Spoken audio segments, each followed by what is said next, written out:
नमस्कार साथियों, आप देख रहे हैं आपका अपना YouTube channel nursing academy. Nursing academy के साथ आप अपने सपनों को पूरा कीजिए। Complete your dreams with us.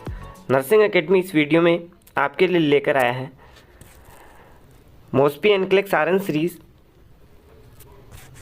Medical surgical nursing MCQ number 311 to 320 gastrointestinal system digestive system for all nursing exams. इस वीडियो में आपको मिलेंगे बहुत ही महत्वपूर्ण क्वेश्चंस डाइजेस्टिव सिस्टम के, आपके मेडिकल सर्जिकल नर्सिंग सब्जेक्ट के, जो कि आने वाले एग्जाम्स के लिए बहुत ही महत्वपूर्ण होने वाले हैं। प्यारे साथियों, वीडियो शुरू करने से पहले आप नोटबुक लीजिए ताकि मैं जो भी इम्पोर्टेंट बताऊं, जो भी की पॉइंट बताऊं, उनका नोट बना सकूं, ताकि जैसे एग्ज़ाम देने जाऊं उससे जस्ट पहले रिवाइज कर सकूं। वीडियो शुरू करने से पहले दोस्तों मैं आपसे बोलूँगा, तारों में अकेला चांद में जगमगाता है, तारों में अकेला चांद जगमगाता है, मुश्किलों में अकेला इंसान डगमगाता है, मुश्किलों में अकेला इंसान डगमगाता है। परीक्षाओं से घबराना मत मेरे यारो, परीक्षाओं से घबराना मत मेरे यारो, क्योंकि कांटों में अकेला गुलाब मुस्कुराता है, क्योंकि कांटों में अकेला गुलाब मुस्कुराता है। इसी के साथ शुरुआत करते हैं एक बेहतरीन वीडियो क्लास की, जिसमें हमारा क्वेश्चन नंबर फर्स्ट 311। क्वेश्चन क्या कह रहा है, ध्यान दीजिए। A female client with the diagnosis of Crohn's disease tell the nurse that her boyfriend dates other women. एक फीमेल क्लाइंट है जिसका क्रोन्स डिजीज डायग्नोस हुआ है, वो नर्स को बता रही है कि उसका बॉयफ्रेंड है वो दूसरी वुमेन को डेट करता है या दूसरी महिला के साथ उसका चक्कर चल रहा है।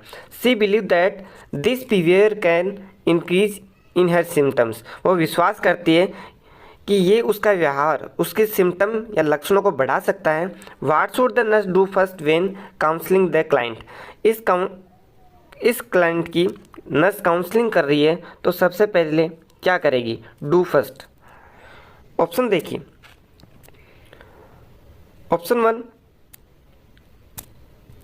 Help the client explore attitude about her self. Client की हेल्प करें ताकि जो एटीट्यूड है उसके खिलाफ वो एक्सप्लोर हो सके।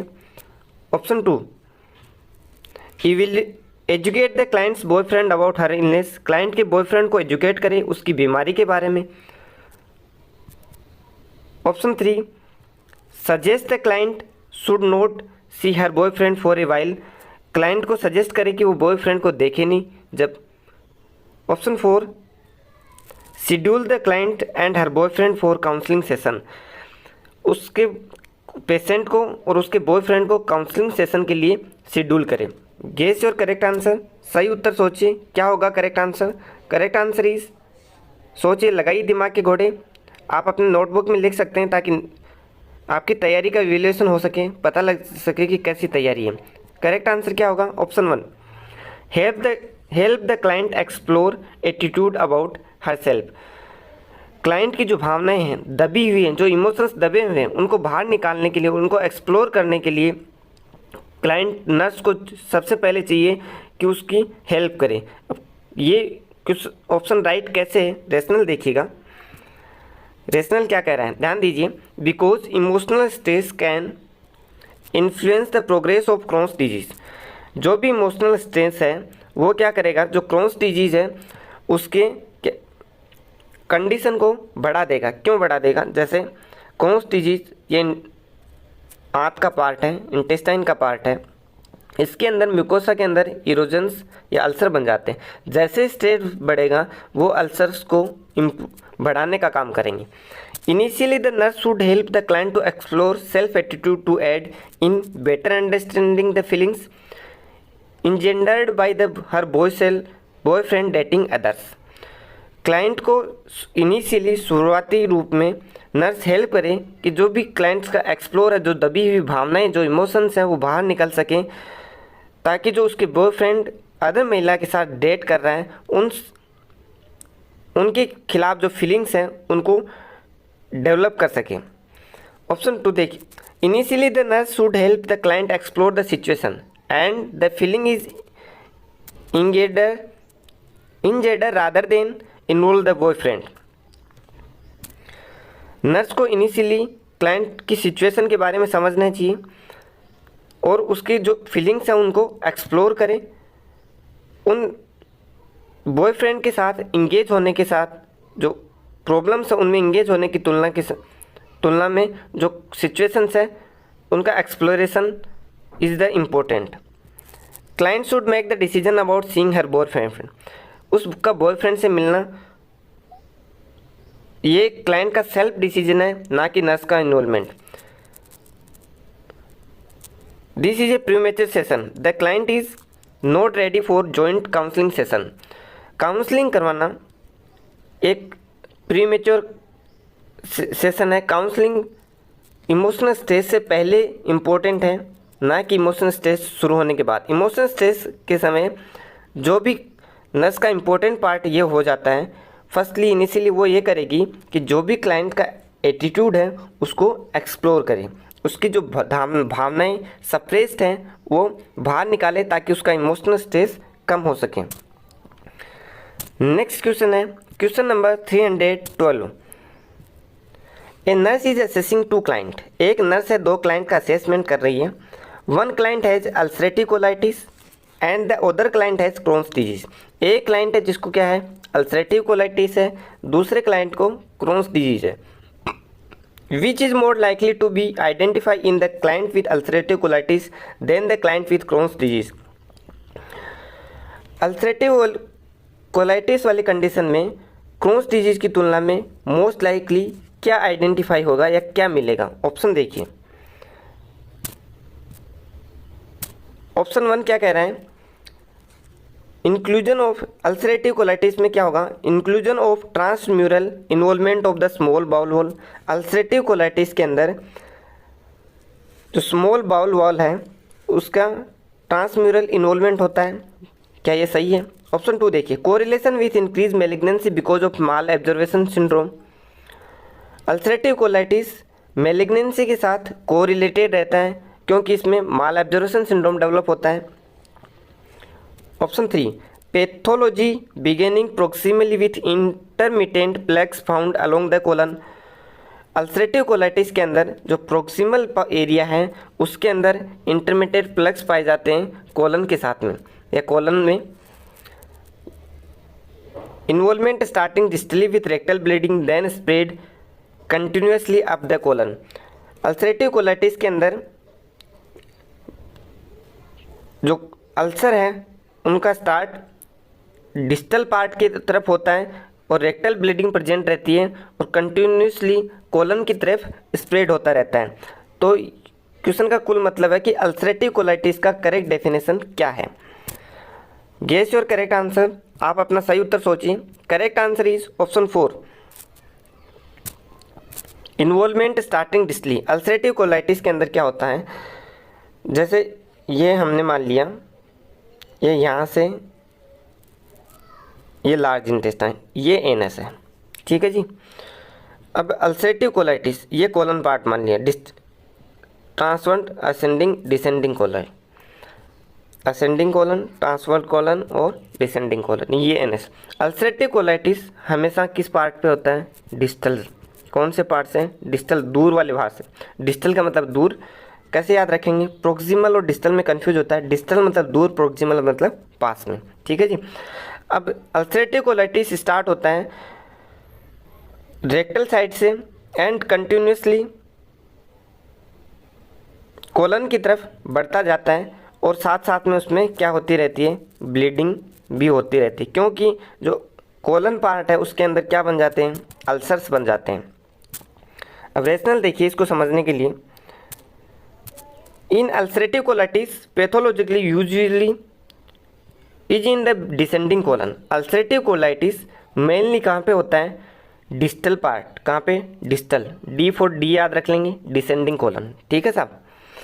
इन Crohn's disease it is primary in the terminal ileum, caecum and ascending colon. जबकि क्रोन्स डिजीज का इन्वॉल्वमेंट कहाँ रहता है? इलियम में, सीकम में और असेंडिंग कोलन में। कहाँ कहाँ रहता है? Terminal ileum, caecum and ascending colon. इसमें कंफ्यूज होने का बात नहीं है। याद कैसे रखांगा? रखेंगे। अल्सरेटिव कोलाइटिस का इन्वॉल्वमेंट डिस्टल मतलब दूर, दूर मतलब कहाँ पे, descending colon, descending D4 D याद रख लेना, क्लियर है। Next, ulcerative colitis as the name implies affect the colon. Ulcerative colitis क्या कह रहा है, अल्सरेटिव का मतलब है क्या है, अल्सर, क्या है अल्सर। कोलाइटिस का मतलब है इन्फ्लामेशन इन कोलन, इन्फ्लामेशन इन कोलन मतलब क्लियर सी बात है कि अल्सरेटिव कोलाइटिस कहाँ पे होगा, कोलन पे। मेन कौन सा पार्ट होता है, descending colon. And malignant affect the colon not the small intestine. Ulcerative colitis colon को इफेक्ट करेगी, स्मॉल इंटेस्टाइन के किसी भी पार्ट को इफेक्ट नहीं करती। There is no direct correlation of colitis with malignancy of bowel. Bowel का मतलब होता है इंटेस्टाइन। बाउल की मेलिग्नेंसी से अल्सरेटिव कोलाइटिस का डायरेक्ट कोई रिलेशन नहीं होता। ये कॉम्प्लिकेशन के बाद कैंसर या मेलिग्नेंसी डेवलप हो सकता है। Although psychological, environmental, genetic and nutritional factor as well as pre existing disease appear to the influential in malignancy. कुछ साइकोलॉजिकल, एनवायरमेंटल, जेनेटिक और न्यूट्रिशनल कारक हैं, वो अल्सरेटिव कोलाइटिस डिजीज़ को मेलिग्नेंसी में कन्वर्ट कर सकते हैं या मेलिग्नेंसी को बढ़ा सकते हैं। Involvement is in the distal portion of colon not the proximal portion. Ulcerative colitis का इन्वॉल्वमेंट कोलन के कौन से पार्ट में होता है, डिस्टल, न कि प्रोक्सिमल पार्ट में।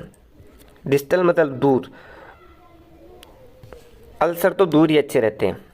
कैसे याद रख लोगे, अल्सर तो दूर ही ठीक है, अल्सर से तो दूरी ही ठीक है, इसलिए कौन से पार्ट में होता है, डिस्टल। की पॉइंट बना लेना, अल्सरेटिव कोलाइटिस डिसेंडिंग कोलन में होता है। Crohn's disease terminal ileum, caecum और असेंडिंग कोलन में होता है।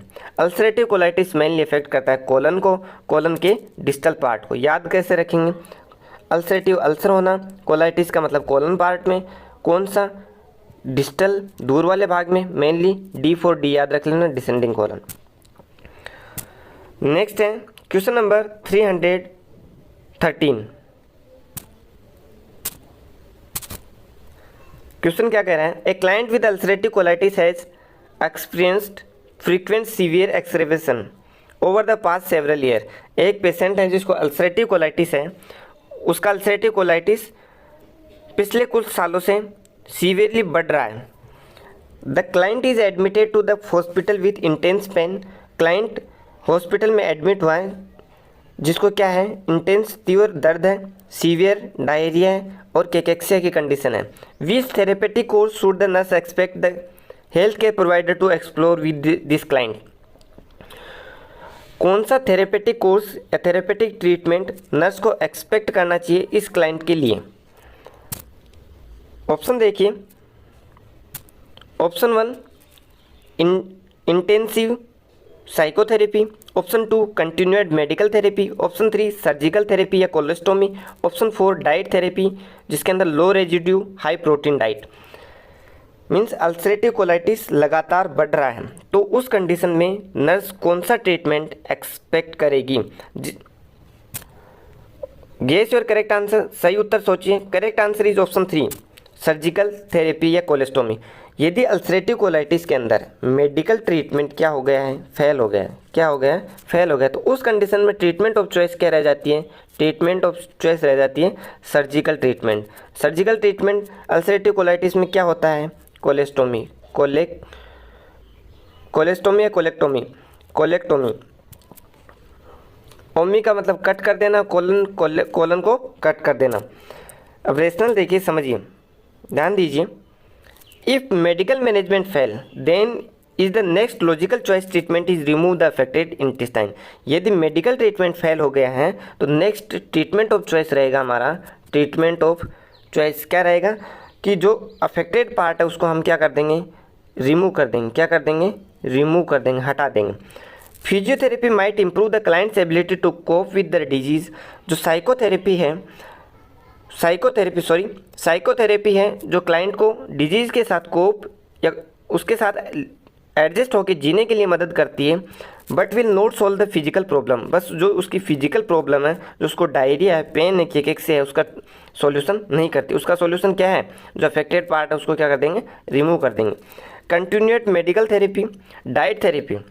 मेडिकल थेरेपी और डाइट थेरेपी जिसके अंदर low residue high protein diet देते हैं is a classical intervention that probably has been tried during prior exacerbation and has failed. ध्यान दीजिएगा, मेडिकल ट्रीटमेंट, कौन सा ट्रीटमेंट, मेडिकल ट्रीटमेंट और डाइटरी ट्रीटमेंट इम्पोर्टेंट है जब तक उसके लक्षण बढ़ना शुरू नहीं हो जाते। यदि मेडिकल ट्रीटमेंट, डाइट थेरेपी जब तक इम्पोर्टेंट है जब तक उसके अल्सर या उसकी प्रॉब्लम्स बढ़ती नहीं है। यदि डाइटरी ट्रीटमेंट और मेडिकल ट्रीटमेंट से काम नहीं चलता है तो फाइनल ट्रीटमेंट होता है कोलेक्टोमी या सर्जिकल थेरेपी। अब अल्सरेटिव कोलाइटिस में इम्पोर्टेंट पॉइंट है, अल्सरेटिव कोलाइटिस में कौन सी डाइट दी जाती है, low residue high protein diet important है। अल्सरेटिव कोलाइटिस में कौन सी डाइट देते हैं, low residue high protein diet. Next question अपना क्वेश्चन नंबर 314। क्वेश्चन क्या कह रहा है, ध्यान दीजिएगा। A nurse is teaching a client who has full time job how to care a new कोलेस्टोमी eight which time should the nurse suggest scheduling A colostomy irrigation. एक patient है जो कि फुल टाइम जॉब कर रहा है, उसका अभी भी कोलेस्टोमी हुआ है। नर्स कैसे सजेस्ट करेगी कि कौन से टाइम कोलेस्टोमी का इरिगेशन करना है। ऑप्शन देखिए, option 1 when it is most convenient for the client, जब करना है इरिगेशन जब ये क्लाइंट के लिए कन्वीनियंट हो। Option 2 approximately a half hour after breakfast, breakfast के आधे घंटे बाद इरिगेशन करना है। Option 3 halfway between two largest meal of the day, जब बहुत ज़्यादा मात्रा में खाना खा रही है तो दिन के उन जो मील्स हैं उनके बीच में इरिगेशन करना है। Option 4 at the time of client had bowel movement before surgery, surgery से पहले जब क्लाइंट के बाउल मूवमेंट प्रेजेंट है तब इरिगेशन करना है। गेस योर करेक्ट आंसर, आप अपना सही उत्तर सोचिए। Correct answer is option 2 approximately a half hour after breakfast, नाश्ते के आधे घंटे बाद क्लाइंट को क्या करना है, इरिगेशन करना है कोलेस्टोमी का। रेशनल देखिए,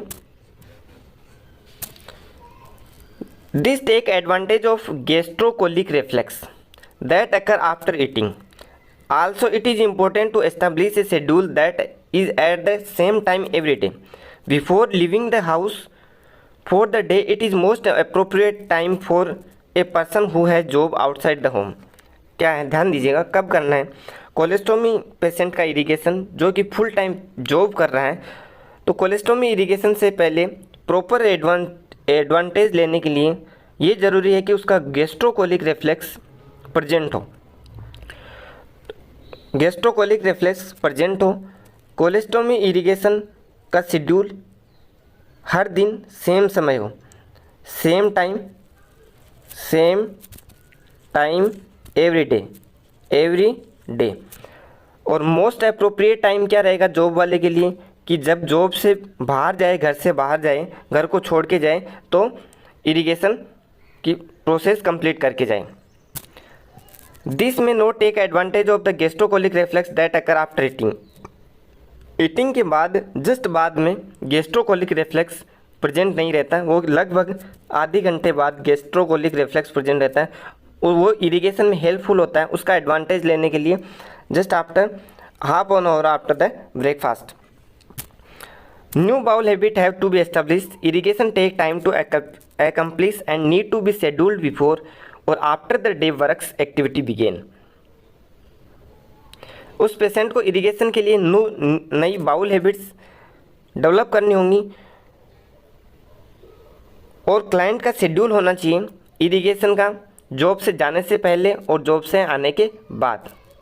क्या शेड्यूल रहेगा, देखो पॉइंट मेन क्या कह रहा है, गैस्ट्रोकोलिक रिफ्लेक्स प्रेजेंट होना ज़रूरी है, शेड्यूल सेम टाइम पे होना चाहिए। मोस्ट अप्रोप्रिएट ये रहेगा कि जॉब से जाने से, घर को छोड़ने से पहले क्या करें, इरिगेशन करके जाएं और घर के जॉब से वापस आने के बाद इरिगेशन करें और नाश्ते के आधे घंटे बाद। क्लियर है। नेक्स्ट क्वेश्चन की तरफ बढ़ते हैं हम। क्वेश्चन नंबर 315 इंपॉर्टेंट क्वेश्चन है इस वीडियो का। ए nurse is teaching a client with a permanent colostomy. About self-care is preparation for discharge from the hospital. Which intervention should the nurse discuss with the client? एक nurse teach करवा रही है permanent कोलेस्टोमी वाले patient को self care के बारे में, जो कि हॉस्पिटल से डिस्चार्ज के लिए प्रिपेयर हो रहा है. Which intervention should the nurse discuss with the client? Nurse client के साथ कौन सा इंटरवेंशन डिस्कस करेगी? ऑप्शन देखिए. ऑप्शन 1 लिमिटिंग एक्टिविटी, उसको उसकी एक्टिविटी लिमिट करनी चाहिए. Option 2 wearing specific clothing, colostomy के बाद स्पेसिफिक कपड़े पहनने. Option 3 dilating the stoma periodically, stoma को पीरियडिकली या टाइम से डायलेट करना है. Option 4 maintaining a low residue diet, client को लो रेजिड्यू डाइट देनी है. Guess your correct answer. सही उत्तर सोचिए अपना. Correct answer is option 3 dilating the stoma periodically. Most important intervention क्या रहेगा? परमानेंट कोलेस्टोमी के बाद, छुट्टी होने के बाद नर्स इंस्ट्रक्ट करेगी, इंटरवेन करेगी कि जो स्टोमा बना हुआ है, स्टोमा का मतलब क्या है? ओपनिंग. क्या है? ओपनिंग. जो ओपनिंग बनी हुई है उसको समय समय के हिसाब से डायलेट करती रहे, डायलेट करती रहे. डायलेट कैसे होता है? ग्लव्स फिंगर के द्वारा, ग्लव्स पहन के फिंगर के द्वारा डायलेट करना है, अंदर डाल के डायलेट करना है, ताकि वो क्या स्टोमा क्या है? क्लोज नहीं हो. क्या नहीं हो? क्लोज नहीं हो, बंद नहीं हो. रेशनल देखिएगा समझने के लिए, ध्यान दीजिए. Stoma of the कोलेस्टोमी must be dilated. जो कोलेस्टोमी के लिए, जो बाहर निकलने के लिए, जो ड्रेन के लिए स्टोमा बनाया गया है वो डायलेटेड रहना चाहिए, ओपन रहना चाहिए. क्या रहना चाहिए? ओपन रहना चाहिए. इसके लिए क्या ज़रूरी है? With lubricated gloved finger to be prevent stricture and subsequent obstruction. तो डायलेशन किससे करेंगी? लुब्रिकेटेड, चिकनी ग्लव फिंगर, ग्लव्स पहना हुआ हो, ये सपोज स्टोमा है और चिकनी धार एक फिंगर है, उसको हमने क्या करना है? अंदर बाहर करना है, जिससे डायलेट हो सके, चौड़ा हो सके. Once healing has occurred activity is not limited. Client का यदि हील हो गया है, स्टोमा प्रॉपर हील हो गया है, तो उसको एक्टिविटी लिमिट करने की ज़रूरत नहीं है, वो अपना नॉर्मल काम कर सकता है. Clothing need to be not be specific, should be not constricting. जो कपड़े हैं क्लाइंट के लिए कोलेस्टोमी के बाद, वो स्पेशल होना ज़रूरी नहीं है, बस वो क्या हो? टाइट नहीं हो. Diet should be as the close to normal for the individual as possible. जो क्लाइंट है उसके लिए डाइट क्या होनी चाहिए? लगभग नॉर्मल डाइट देंगे कोलेस्ट्रॉल वाले पेशेंट को. बस ध्यान ये रखना है कि उस क्लाइंट के अंदर जो फूड्स हैं वो गैस फॉर्म नहीं करने चाहिए. वो गैस फॉर्मिंग फूड्स हमें क्या करने हैं? अवॉइड करने हैं. क्या करने हैं? अवॉइड करने हैं. वो क्लाइंट को नहीं देना है. Next question number 316. क्वेश्चन क्या कह रहा है? A client with cancer of colon had surgery for a resection of the tumour and the creation of colostomy. एक क्लाइंट है जिसको कोलन का कैंसर है, उसके सर्जरी के रिसेक्शन किया गया है, ट्यूमर का हटाया गया है, और उस रिसेक्शन के लिए कोलेस्टोमी का क्रिएशन किया है, इसको कोलेस्टोमी बनाई है. During the 6 week post operative checkup the nurse teach the client about nutrition. Post operative checkup के 6 वीक बाद नर्स क्लाइंट को न्यूट्रिशन के बारे में टीच कर रही है. The nurse evaluate that learning has taken place when the client state I should follow A diet that is. Nurse evaluate कर रही है कि क्लाइंट का वो रेस्पॉन्स कौन सा रेस्पॉन्स है कि क्लाइंट को डाइट के बारे में लर्न कर लिया है या सीख लिया है कि कौन सा रेस्पॉन्स करेक्ट है, कि कौन सी डाइट उसको लेनी चाहिए. ऑप्शन देखिए.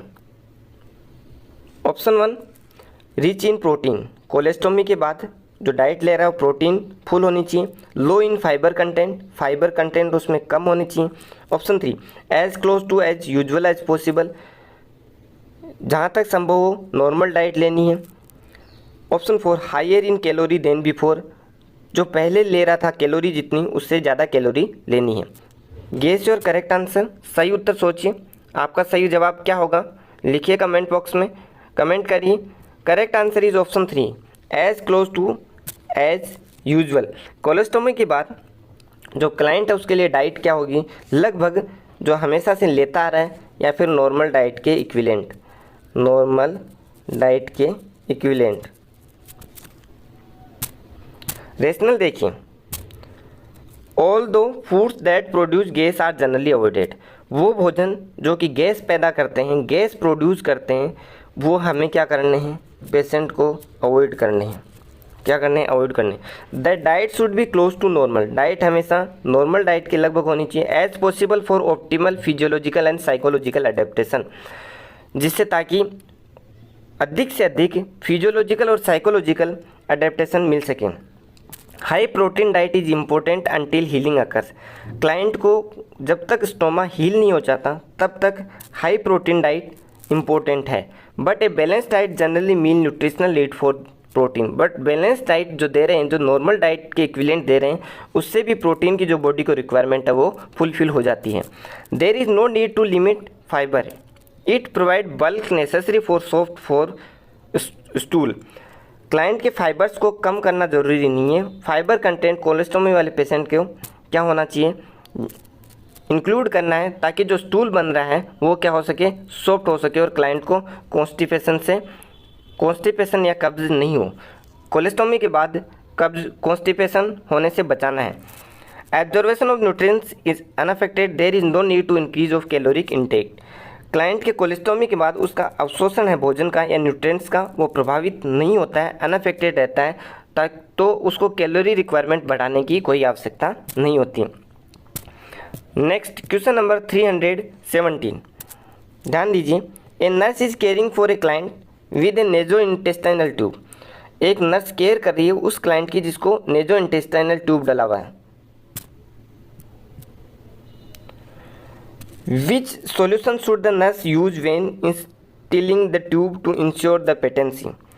नर्स को कौन सा सॉल्यूशन डालना है ट्यूब की पेटेंसी के लिए, जब ट्यूब इंस्टॉल करवा रही है या डाल रही है, मतलब नेजोगैस्ट्रिक ट्यूब की पेटेंसी को चेक करने के लिए कौन सा सॉल्यूशन यूज करना चाहिए। ऑप्शन देखिए,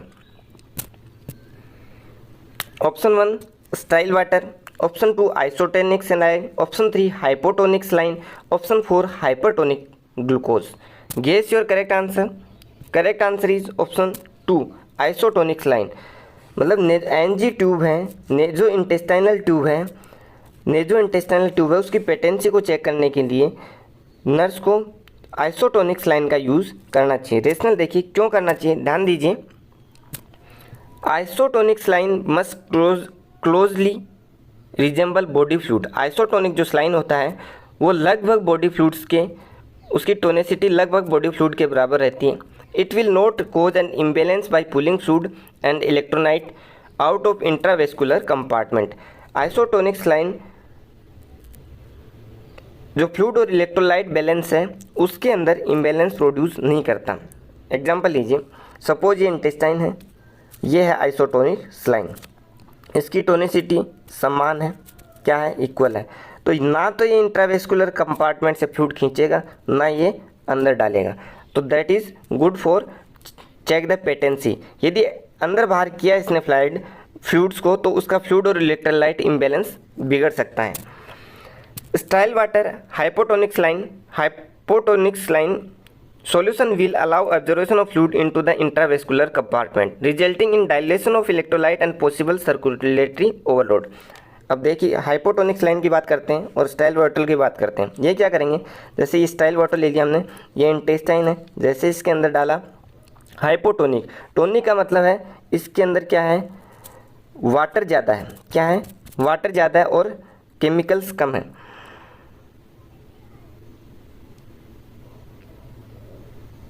तो इसके अंदर ये क्या करेगा, जो भी फ्लूइड है वो यहाँ पे प्रेजेंट है उसको क्या कर लेगा, अपनी तरफ खींच लेगा, सोख लेगा। वाटर ज़्यादा तो वाटर क्या आ जाएगा, इसके अंदर आ जाएगा, अंदर आ जाएगा, क्योंकि हर नेचर की हर चीज़ की, हर फ्लूइड की प्रवृत्ति होती है कि वो किसी से ले दे के अपना बैलेंस बना ले। जैसे कोई गरीब है या कम पैसा है तो उसकी प्रवृत्ति रहेगी कि मैं पैसे वाले से पैसा कमा लूँ, लेकिन ये संभव नहीं है। इसलिए कोशिश ये करें कि बराबर का बैलेंस बना रहे, तो इसके लिए हाइपरटोनिक सलाइन को अवॉइड करेंगे, हाइपोटोनिक सलाइन को भी अवॉइड करेंगे और स्टाइल वाटर को भी अवॉइड करेंगे, क्योंकि इससे फ्लूइड और इलेक्ट्रोलाइट बैलेंस बिगड़ सकता है। नेक्स्ट है hypertonic will draw fluid out of the intravascular compartment into the GI tract. Glucose provide a medium for bacterial growth. Hypertonic glucose क्यों नहीं यूज़ करेंगे? सेम ये मेटल ले लिया, ये हाइपरटोनिक सॉल्यूशन है। ये हाइपरटोनिक सॉल्यूशन का मतलब इसमें मिनरल्स ज़्यादा हैं और पानी कम है, तो ये पानी को बैलेंस बनाने के लिए क्या करेगा, अपनी तरफ खींचेगा, और ग्लूकोज क्या करेगा, बैक्टीरियल ग्रोथ, इसलिए इसको अवॉइड करना है। Next question number 318। After having a transverse कोलेस्टोमी the client ask what physical effect of the surgery will have on future sexual relationships.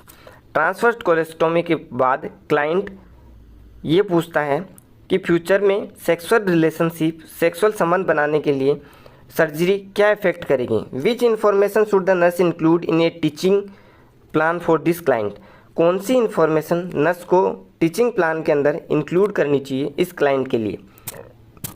Option देखिए।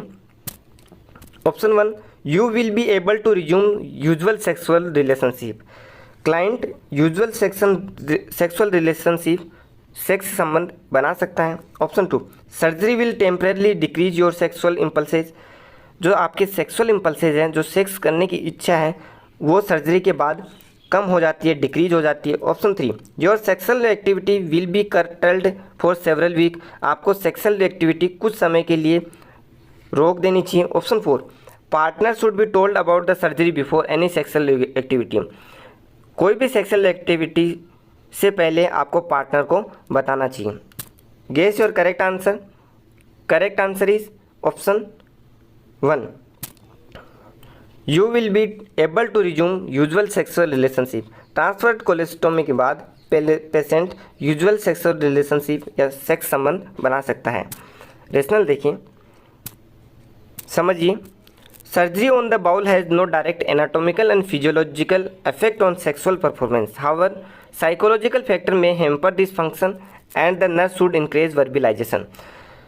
सर्जरी के बाद बाउल या ट्रांसवर्स कोलेस्टोमी के बाद उसका एनाटॉमिकल और फिजियोलॉजिकल इफेक्ट चेंज नहीं होता है, उसके सेक्सुअल परफॉर्मेंस पे कोई फ़र्क नहीं पड़ता। कुछ साइकोलॉजिकल प्रॉब्लम्स आ सकती हैं, तो उसके लिए नर्स को चाहिए कि उसके साथ डिस्कस करें।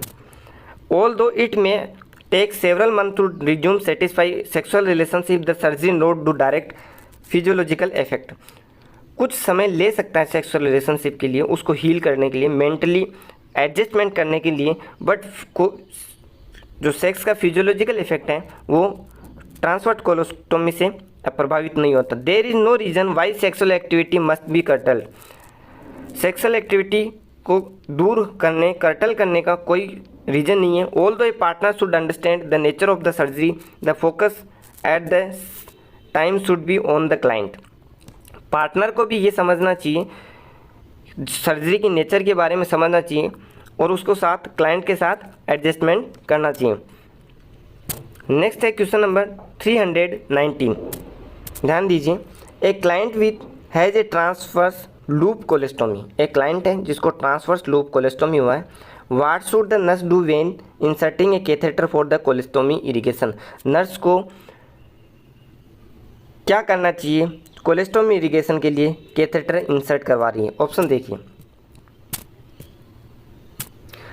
Use a oil based lubricant. Option 1, use a oil based lubricant catheter insert करवाने के लिए करना चाहिए। Option 2, instruct the client to bear down. Bear down या रोकने के लिए क्लाइंट को इंस्ट्रक्ट करे। Option 3, apply gentle but continuous pressure. साधारण सा कोमल सा कंटिन्यू प्रेशर लगाना चाहिए। Option 4, direct it toward the client's right side. Catheter को क्लाइंट के राइट साइड की तरफ करे, दाईं साइड की तरफ करे। Option guess your correct answer. सही उत्तर सोचिए, लगाइए अपने दिमाग के घोड़े। Correct answer is option 4, direct it toward the client's right side.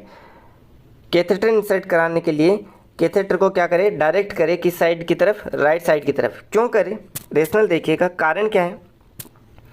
Transverse कोलेस्टोमी is an opening created in the transverse colon. Transverse कोलेस्टोमी एक प्रोसीजर है जिसके अंदर ट्रांसवर्स कोलन के अंदर क्या किया जाता है, ओपनिंग की जाती है। क्या किया जाता है, ओपनिंग की जाती है। The rectal tube should be pointed to the proximal intestine which contain the faeces. Rectal tube है जो कैथेटर हम डाल रहे हैं वो प्रोक्सिमल इंटेस्टाइन की तरफ पॉइंटेड होनी चाहिए और क्लाइंट के राइट साइड की तरफ डायरेक्टेड होनी चाहिए जहाँ पे फिसिस प्रेजेंट है। हमारा पर्पज़ क्या है, जो वेस्ट मटेरियल उसको क्या करना है, बाहर निकालना है, एक्सक्रीट करना है। Water soluble lubricant should be use facilitate insertion. Client को कैथेटर इंसरेशन के लिए वाटर सोल्यूबल लुब्रिकेंट यूज करना चाहिए। There are no sphincter so bearing down is unnecessary. Transverse loop colostomy या ट्रांसवर्स कोलन के अंदर कोई भी इंस्पेक्टर प्रेजेंट नहीं रहता है तो बियरिंग डाउन करना, रोक के रखना, सांस को रोक के रखना या बियरिंग डाउन करना अननेसेसरी है। कंटिन्यूअस प्रेशर में traumatise the mucosa, lake of nerve ending demean sensation. यदि हम क्लाइंट को कंटिन्यू प्रेशर लगाएंगे तो जो उसका म्यूकोसल लाइनिंग है ट्रांसवर्स कोलन की, सपोज ये ट्रांसवर्स कोलन है, ये म्यूकोसल लाइनिंग है, इसमें हमने लगातार प्रेशर लगाया कैथेटर से तो वो क्या कर देगा, उसको डैमेज कर सकेगा। क्यों? क्योंकि इसको कट करने के बाद उसकी जो नर्व एंडिंग है जो उसको पेन का आभास नहीं होगा, क्योंकि नर्व एंडिंग का सेंसेशन क्या हो जाता है, डिमिन्स हो जाता है। Next last question, question number 320। ध्यान दीजिए, during a colostomy irrigation a client report feeling abdominal cramps, what should the nurse do in response to the client statement. Colostomy irrigation के दौरान एक क्लाइंट को एब्डोमिनल क्रैम्प्स हुए हैं, पेट दर्द हो रहा है। इस रेस्पॉन्स के क्लाइंट के इस स्टेटमेंट के अकॉर्डिंग नर्स को क्या करना चाहिए।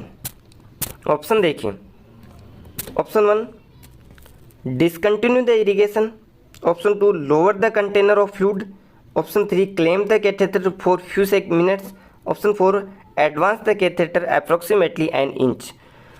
कोलेस्टोमी इरिगेशन कर रहा है, क्लाइंट को एब्डोमेन पेन हुआ है, उस कंडीशन में नर्स क्या करेगी, इरिगेशन को डिसकंटिन्यू कर देगी, जो कंटेनर का फ्लूइड है उसको नीचे की तरफ कर लेगी, कैथेटर को कुछ समय के लिए क्लेम कर देगी और कैथेटर को कुछ थोड़ा अंदर इंसर्ट करवा देगी। इस गेस योर करेक्ट आंसर। सही उत्तर क्या है, सोचिए क्या होगा, लिखिए कमेंट बॉक्स में। Correct answer is option 3 claim the catheter for few minutes. ये भी इम्पोर्टेंट क्वेश्चन है, इम्पोर्टेंट क्वेश्चन है दोस्तों। मॉस्बी एंड क्लेक्स आयरन सीरीज जो मॉस्बी बुक है उसका सबसे इम्पोर्टेंट पॉइंट है कि ये लॉजिकल रीजनिंग माइंड लगाती है, डायरेक्ट आप रट के हल नहीं कर सकते। इसलिए आप इसको बार बार वीडियोस को देखिए, बार बार रिवाइज कीजिए। आप इसको 1-2 बार देख लेंगे, अपनी बुक के साथ पढ़िए, जैसे पढ़ लेंगे तो गारंटी के साथ मैं आपको गारंटी देता हूँ कि आपका एक भी क्वेश्चन गलत नहीं होगा। रेशनल देखिए,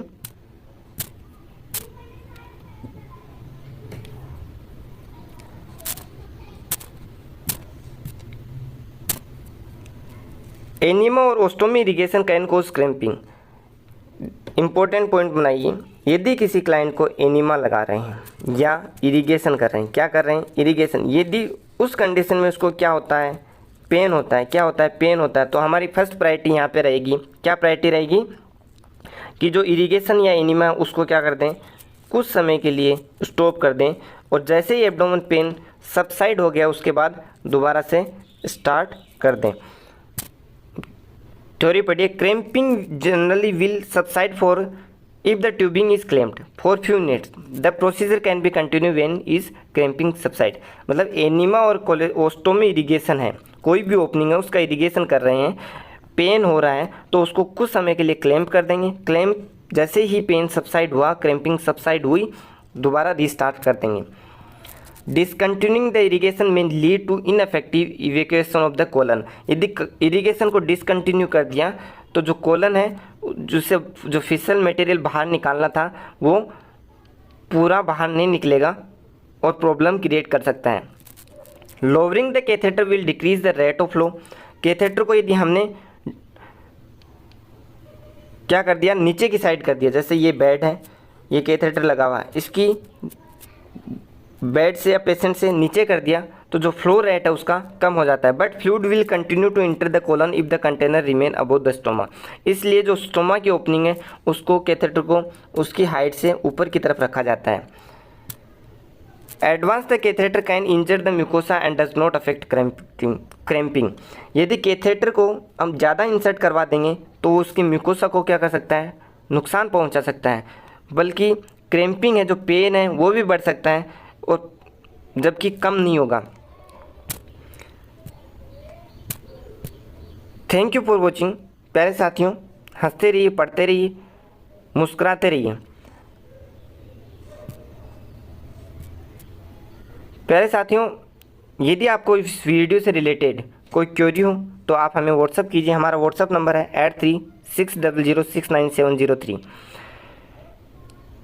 यदि आपने अभी तक हमारे सारे जो मोस्पी एनक्लेक्स के वीडियोज़ इस यूट्यूब चैनल पे हैं वो नहीं देखे हैं तो आप हमें प्ले लिस्ट में जाइए। कहाँ जाना है आपको, चैनल खोलना है, उसकी प्ले लिस्ट में जाना है जिसके सारे मोस्पी एनक्लेक्स के वीडियोज़ प्रेजेंट हैं, उसको आप देखिए और अपने एग्ज़ाम्स फाइट कीजिए।